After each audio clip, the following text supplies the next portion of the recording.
Hello everybody, it's still your boy Isaac Bonzi. I'm back again. Like I said the last time, when I promise I don't fail, I'm right here again. Like I said the last time, I feel like my story could actually motivate somebody for you to know that you can also do it. You don't have to be born by a very rich person or a well-to-do family. You could be poor. You could be from a very poor family, but I'm telling you, you always have to have a focus, a goal, and with all the effort, you can achieve whatever that you need to achieve on this earth. The main thing that you need to do is to have a purpose in life. Life is how you make it, as we say in our Ghanaian language, that obra nyewara ebo. Your family cannot make you into something you are not. You have to make yourself who you want to be. So ask yourself, who do you want to be? What are your goals? What do you intend achieving in the future?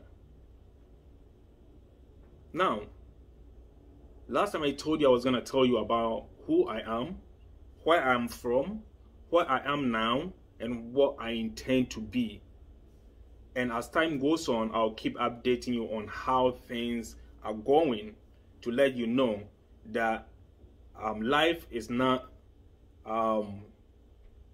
it doesn't start as nice as some people, get it. Some of us, we start very slow.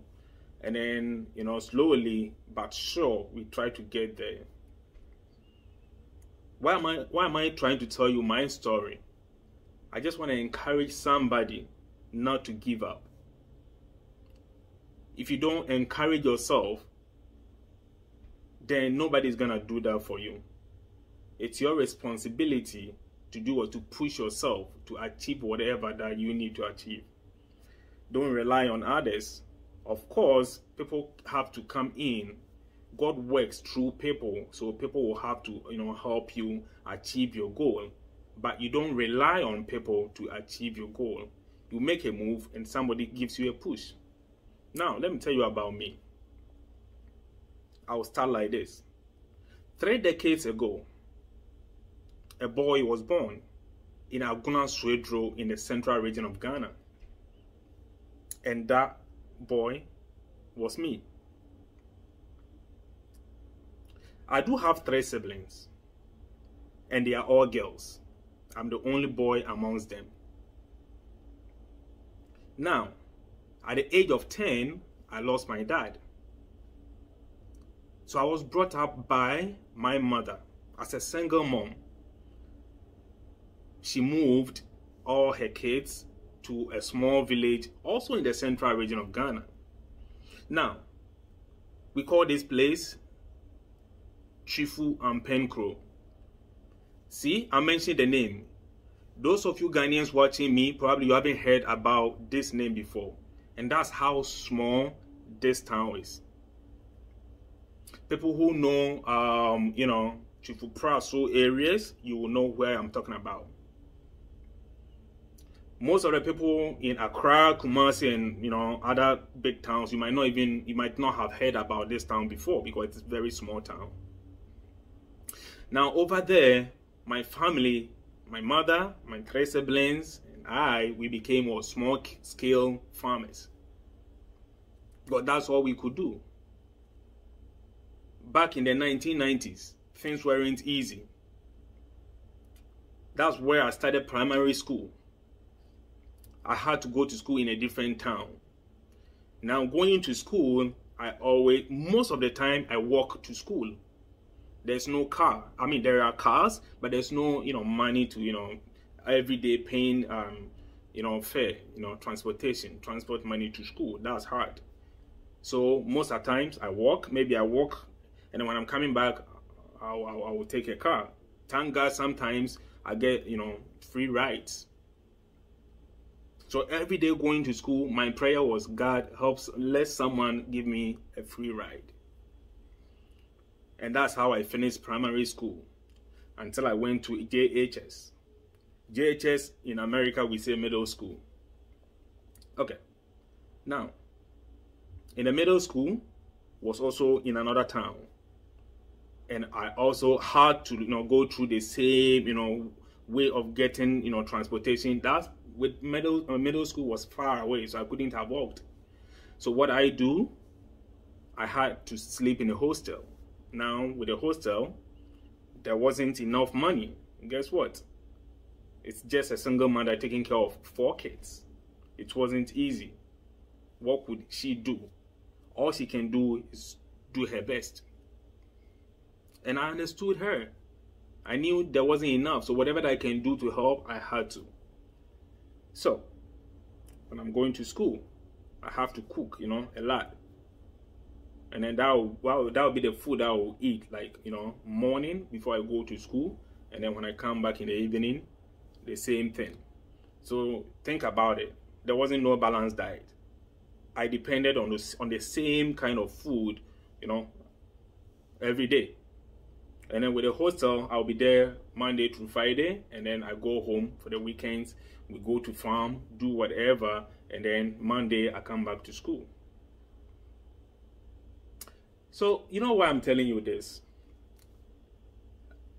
Some of us, people see us smiling and they think life was easy. Maybe we were born into a rich family, so it's okay. We were born with a silver spoon in our mouths, but that wasn't the case.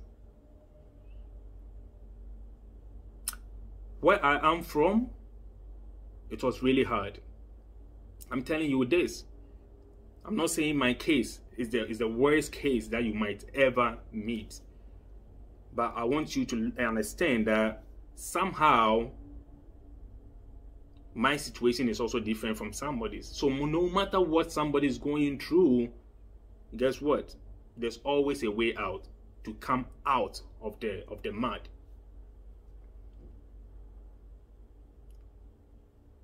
For 3 years, I was able to finish middle school. I will tell you, not any easy. Maybe middle school, not after something in high school. But everybody from Ghana knows that in the olden days, you choose your schools. You choose about, I think, 3 schools: your first choice, second choice, and third choice. Thank God, I had my first choice. Now with my first choice, there wasn't even money to pay admission fee to go. Back in the days, admission fee was 150 Ghana cedis. It was a lot of money back in the days. Right now, it's nothing. But it was hard to get even the admission fee. I remember at some point, I told my mother, that if I don't go to my first choice school, then I don't even want to go to school no more. I would rather stay home. Because all my friends chose the same school and everybody was going. So I wanted to go to the same school, knowing my mother couldn't even afford. But I had to go. It wasn't easy. What I said scared my mother. So my uncle has to talk my mother into finding ways and means to let me go to the school. My high school is Agri Memorial High School. Agri Memorial. I know I have some Moses watching me right now. Mosa. Anyways, so think about it. My mother went around looking for a loan to pay for my admission fees. Thank God, I had a scholarship of 40 Ghana cedis. So I was left with what? 110 Ghana cedis. So looking around, my mother found something, and then we put it together, and then I was able to get my first choice school, which is Agri Memorial. Now, I have to start going to school. I got ready, bought everything that I needed. Partially, not everything. Some of the things I couldn't have afford, so I had to go like that. But you know, the basic stuff that I will need, I went with it. Like chop box, trunk. Even with the trunk, it wasn't a new one. Think about it. My mother had an old one, so I had to, you know, manage it like that. Now, I'm telling you this for you to know that it's not easy for everybody you see successful. It wasn't easy. Sometimes Kennedy Japan says his story. I see about Kroma, no taxi. He was a taxi driver. But people sometimes don't look at your beginning. They look at your end. They see your success, and that's where they talk about. They don't see how you struggle to get there. At some point, it's okay for us to come out and then let people know their struggles before somebody can become successful. I don't want to go too much into this. I will continue with this story right after I got to high school. The kind of life I was in at high school. How I managed to finish high school. I don't want to make this video too long. In the next segment, I will tell you how high school treated me. You will understand where I'm coming from. I know by the end of the story, you will learn something from it, and it's going to motivate you to know that heaven helps those who help themselves. Subscribe to my YouTube channel if you didn't do that before. Just subscribe, like, comment if you have, you know, any suggestions. Just, you know, put it in the comment box. And also, don't forget to hit the bell so that anytime I post a video, you'll be the first person to see it and to watch. All suggestions are welcome. Have a good day. In the next segment, we will continue from high school and you will understand how things went. Bye-bye, everybody.